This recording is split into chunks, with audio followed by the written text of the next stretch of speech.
On January 8th, 2024, a fire broke out in the engine room aboard the 598-foot-long Stride cargo vessel while it was refueling at the Barbours Cut Marine Terminal in Porte, Texas, about 25 miles east of Houston. Crew members cut all ventilation to the engine room to extinguish the fire, but not before two crew members, a chief engineer and a third engineer, lost their lives.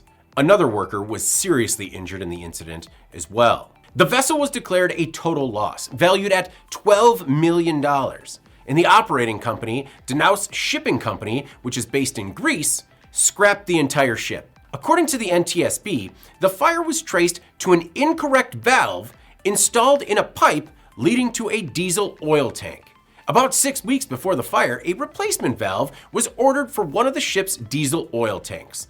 After the fire, NTSB investigators found that the installed part was not the same type of valve specified by the vessel's fuel oil system drawing. Rather than an angle stop valve, a similar looking valve, which only allows diesel oil to flow in one direction, even when open, was ordered and installed. Once diesel oil filled another tank to capacity, it was directed up the common vent line rather than to the intended oil tank, where it flowed from a small cutout section of the vent pipe that had been sealed at an unknown time.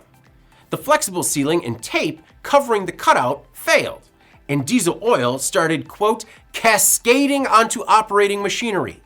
The NTSB said that due to the extensive area exposed to the overflowing fuel, it was impossible to identify the ignition source.